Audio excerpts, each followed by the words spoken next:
Estamos na quarta aula do nosso curso de Introdução às Superfícies Mínimas. Estamos seguindo a nossa referência principal, o livro do Robert Wasserman. E hoje vamos estudar a equação de uma superfície mínima no caso de gráficos, que o livro chama de superfícies não paramétricas. Esse é um capítulo muito curto, é o capítulo 2 do livro. Vamos lá. Bom, então, considerar f uma função definida no domínio do R2 em R, que eu vou supor que é de classe C2. Então, nós sabemos, vamos considerar a parametrização, que é o gráfico de f. Então, para usar a notação que nós temos trabalhado, chamada de x, a aplicação de d em R3 e x, eu vou usar agora as variáveis x e y minúsculos. O gráfico é x, a parametrização do gráfico é x, y, f de x, y. Tá? Então, S, a imagem de d por x, é o gráfico da função f com a superfície no R3. F sendo de classe C2, x é de classe C2. Bom, o desenho é um pouco mais simples. Então, se você tem aqui o seu domínio, sua função toma valores em R, o gráfico seria algo assim. Superfície aqui no espaço. Então, vamos calcular a curvatura média de um gráfico, usando a definição de curvatura média que nós vimos na aula passada. Bom, primeiro note que quem são os vetores coordenados? Dx maiúsculo dx' é o vetor 1, 0, fx, derivada parcial de f em relação a x. E a derivada em relação a y, o segundo vetor coordenado, isso num ponto qualquer do domínio. É o 0, 1, fy. Derivada de f, derivada parcial de f em relação a y.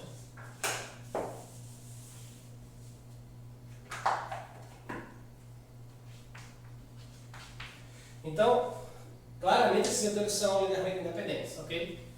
Ou seja, o gráfico de uma função C2 sempre é uma superfície regular. Então, usando os campos coordenados, nós temos os coeficientes da primeira forma fundamental. Quem são? G11 é o produto interno do primeiro campo coordenado por ele mesmo. Então, o produto interno desse vetor por ele mesmo vai ser 1 mais fx ao quadrado. O G12 é o produto interno deles dois. Nós obtemos fx vezes fy. E G22 será o produto interno desse vetor por ele próprio, que é 1 mais fy ao quadrado, certo? G e J são o que nós definimos como os coeficientes da primeira forma fundamental.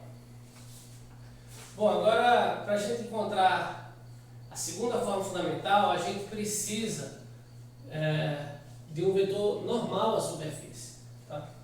Então, nesse caso aqui de gráficos no R3, a gente pode encontrar o normal simplesmente fazendo o produto vetorial dos campos coordenados, certo? Ou seja, o produto vetorial dx por dx dy, isso aqui é um vetor no R3 que é ortogonal aos dois, é o que a gente quer. Eu vou chamar esse de vetor normal. Agora note que ele em geral ele não é unitário, ok? Bom, então isso aqui a gente pode calcular facilmente. Vou soltar as contas, mas nessa ordem o vetor fica fx menos fx menos fy. Tá? Esse aqui então é um vetor que é perpendicular ao espaço tangente. Nossa notação, tá? Que é um ponto aqui. Então, observe que F sendo de classe C2, isso aqui é um campo de classe C1. A gente pode olhar o N como aplicação tanto em D como sobre a imagem, tá certo? Manda valores na R3, é o campo de vetores normais, e esse é um campo de classe C1. É possível a gente fazer tudo isso também com a dimensão mais alta, tem um pouquinho mais de detalhes, e vocês podem ver no livro do... Então agora, vamos usar esses campos para calcular os coeficientes da segunda forma fundamental. Tá? Então, o que é que nós temos até agora? Nossa superfície, que é o gráfico da função f no domínio D, eu fiz aqui o desenho. Essa aqui é a parametrização dessa superfície, usando a parametrização do gráfico. E as derivadas parciais são os campos coordenados. E vamos precisar das derivadas segundas, certo? Já estão aqui, também são esses campos. O vetor normal que nós vamos escolher é o produto vetorial dos campos coordenados, nós já calculamos. E também usando os campos coordenados, nós já calculamos os coeficientes da primeira forma fundamental, os famosos G e J. Agora vamos calcular os coeficientes da segunda forma fundamental. O primeiro coeficiente, B11, é o produto interno do normal com o campo, com a derivada segunda de x em relação à primeira variável. Então, o vetor normal está aqui, produto interno com D2, dx2, nós vamos obter apenas fx, derivada segunda de f em relação a x. B12, que é igual a B21, produto interno vezes a derivada mista. Então nós obtemos apenas fxy. E analogamente, o B22, nós vamos obter fy. Então esses são os coeficientes da segunda forma fundamental de uma superfície que é dada por essa parametrização, gráfico de f. Naturalmente tudo depende apenas de f e suas derivadas. Observe que os coeficientes da primeira forma fundamental dependem só de uma derivada e os coeficientes da segunda forma fundamental dependem de duas derivadas, né? Então aqui tem um erro de digitação, é fx, fy, ou seja, G12 é o produto interno de dx por dx com dx dy. Então dá fx vezes fy. Muito bem, agora no final da aula 3 nós vimos a definição de curvatura média, tá? Usando os coeficientes da primeira e segunda forma fundamental. A superfície é mínima, eu quero encontrar a equação da superfície mínima de um gráfico. Equação de um gráfico mínimo. Então, para que a curvatura média seja zero, basta que o numerador da definição do H seja zero, que é isso aqui. Então, o que a gente vai fazer agora é substituir essa equação por esses valores, que no nosso caso é um gráfico. Então,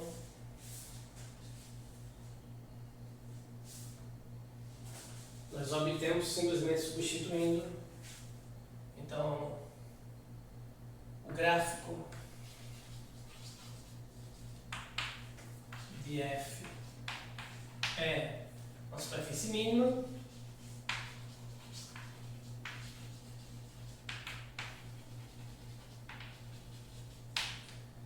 se f satisfaz a seguinte equação, que é essa daqui.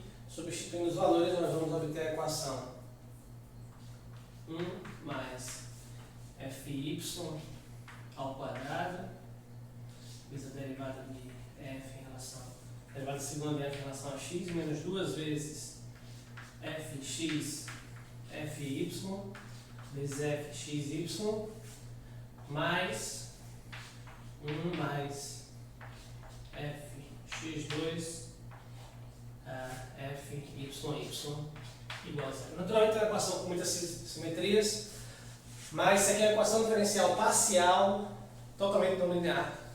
e complicado. Mas nós vimos que qualquer superfície ela é localmente um gráfico. Então qualquer superfície mínima também, quando na sua parametrização de gráfico, satisfaz essa equação. Vamos ver. Nós sabemos que existem muitas superfícies mínimas, então essa equação, em geral, para um domínio qualquer, tem muitas soluções. Então nós encontramos a equação das superfícies mínimas para gráficos. Okay? Essa é a equação aqui. E agora vamos ver 3 exemplos muito importantes nessa teoria. O primeiro exemplo é o helicoide. Tá?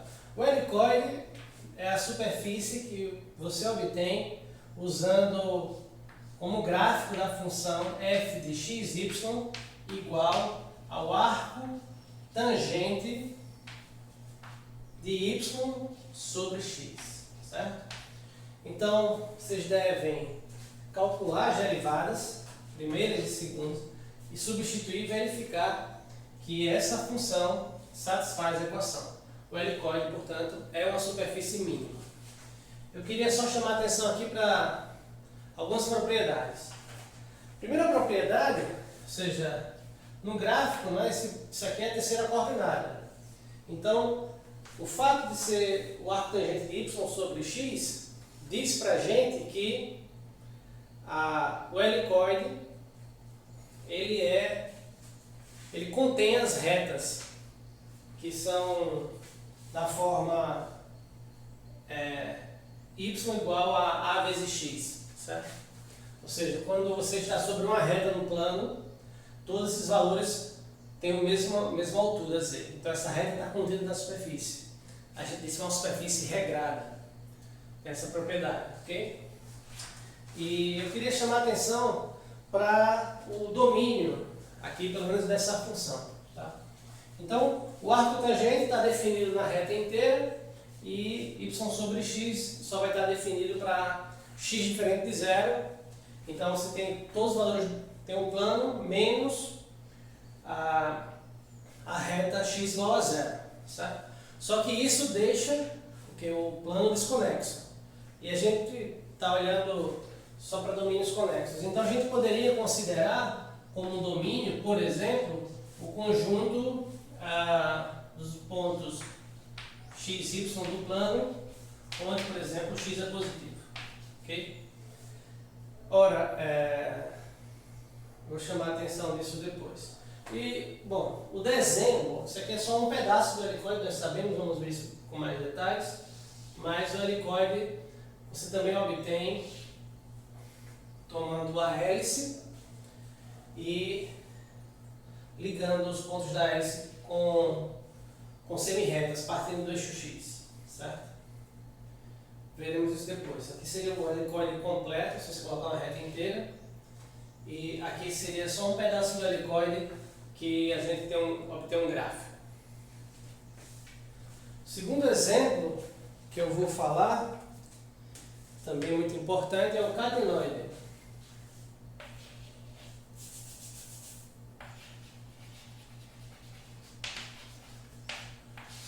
Catenoide, também como gráfico, ele é o gráfico da função f de xy igual ao arco cosseno hiperbólico da raiz quadrada de x2 mais y2. Tá. Ora, então, o que é que nós temos aqui? Primeiro que esse gráfico aqui ele é de rotação, ok? Porque depende da norma, né, do ponto xy, tá claro? E segundo, isso aqui vai estar definido, o domínio que a gente pode considerar aqui seria o conjunto dos pontos onde o x2 mais y2 é maior ou maior ou igual que 1. Tá? Se você quiser deixar aberto. E o desenho do catenoide, essa parte seria a parte de cima, essa superfície mais ou menos assim. É a rotação do cosseno hiperbólico em relação ao eixo Z.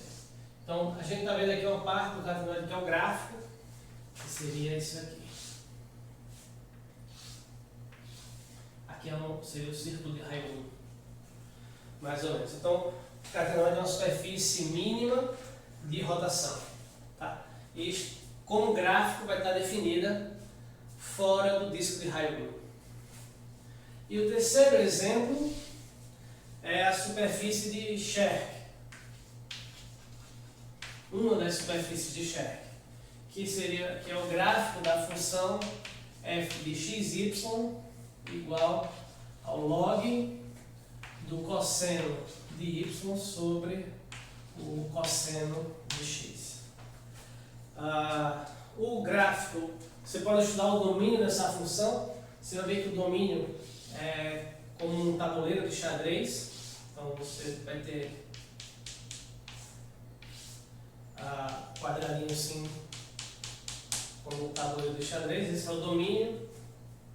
Bom, tem várias propriedades interessantes, mas ela é a única superfície mínima definida por translação, ou seja, de forma que a sua função é a soma de duas funções em variáveis independentes, certo? Ou seja, g1 de x mais g2 de y, a única superfície mínima dada dessa forma é essa superfície de Scherk.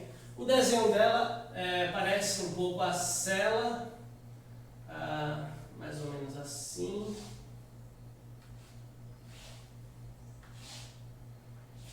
E a gente vai estudar essa superfície depois também, tá? Queria só chamar a atenção aqui, nesses três exemplos, que os domínios dessas funções, desses gráficos mínimos, são subconjuntos próprios do R2. Tá? Então, na verdade, isso é um teorema que nós vamos ver no curso, que se a função f satisfaz a equação das superfícies mínimas e está definida sobre o plano inteiro, então, necessariamente, ela é linear. Portanto, seu gráfico é um plano. É o famoso teorema de Bernstein, é um dos objetivos do nosso curso. Tá? Bom, no livro do Wasserman, ele dá uns exemplos interessantes também, uma categoria de exemplos, para superfícies em codimensão alta. No caso em que o N é par. Você está no Rn com N par, R4, por exemplo. Usando funções holomorfas. Mas eu vou ficar só com esses exemplos aqui no R3. Tá? Na próxima aula.